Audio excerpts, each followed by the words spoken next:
Okay, we got a 2015 Ford Edge. The engine, it's a 2.0 liter Ecoboost turbo. The reason why I wanted to make this is just a quick, basically PSA for anyone that runs into this. I found it very helpful, the information I got, so I'd like to pass it on. Vehicle came in, check engine light. It had a code for the turbo, I think boost or solenoid, something not being controlled, and the brakes were not working. It had no assist. So basically, come to find out, researching and looking, I'm pretty sure it's a common problem. The brake vacuum pump basically come apart. The plastic blade or impeller, whatever you want to call it, comes apart, disintegrates. It creates, or it keeps from creating vacuum, where you can't control anything that relies on vacuum, like the turbo solenoid and obviously the brake booster. Once I got a factory new vacuum pump, installed it, brakes, everything worked fine. Went around for a test drive, seemed to be good. That's the new Ford one. And then on the way back, it starts kind of hesitating, and I checked the trouble codes, and it has a code for the basically intake variable cam timing system. Now that's something that beforehand, obviously there was no code for it. I couldn't test for it because the brakes were not working. But then we have, again, after the test drive, it comes up. If you look at the screen right there, this is the intake variable cam timing solenoid. It is all clogged up. It cannot control the oil supply to control the intake cam phaser.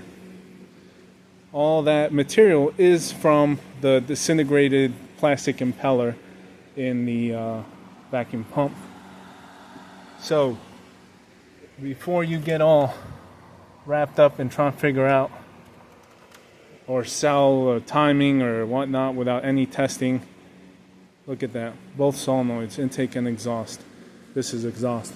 I'm passing this one along to if you run into where the vacuum pump comes apart, and then you can drive it and you get hesitation and timing codes, whatnot. Pull the valve cover, inspect those solenoids. Most likely you're going to have the same situation. And before you chase your tail and lose your butt, make sure to check that. So just passing that along. Hope it helps some of you guys. And that's it on this one. Alright guys, so I ended up replacing the valve cover. This crankcase breather port, a lot of the crud was leaking out of there, so that and the seals for the solenoids were just a pain to do. So with that, I just decided to get a brand new factory valve cover. Comes with seals, and obviously the crankcase, the breather port's not going to be clogged up. So new valve cover, new pump back on. Fresh oil change, factory filter, correct oil. The oil that came out of there, not surprisingly, was just absolutely crazy dirty.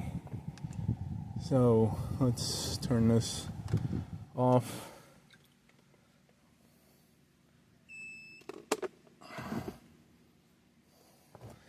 And we'll actually go into the history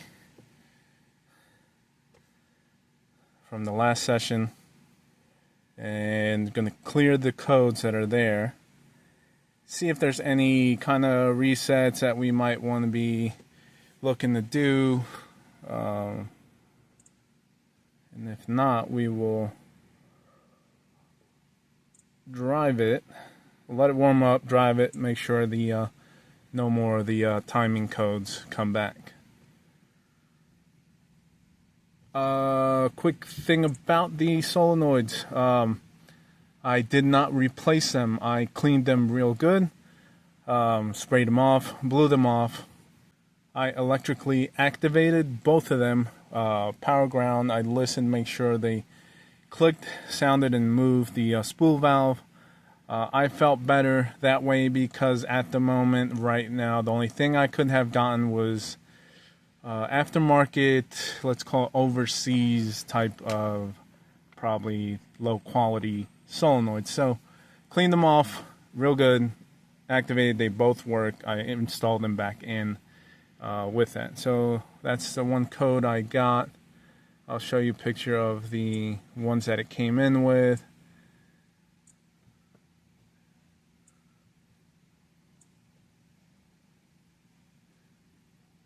Okay, we'll cycle the key.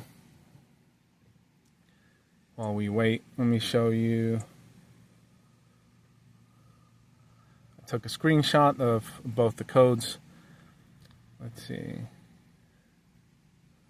So this is the one that you just saw, and then this is what it came in with. This one here was what was leading me towards looking at the vacuum pump, also due to the brake pedal not having any assist.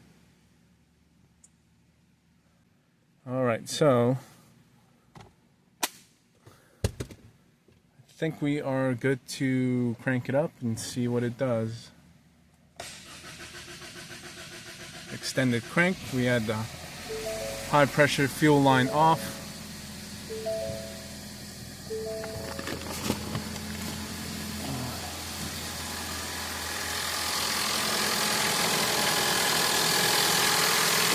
We'll let it run, warm up, and we'll take a test run.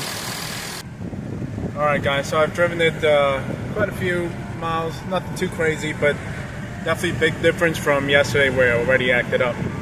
Everything is smooth, no hesitations.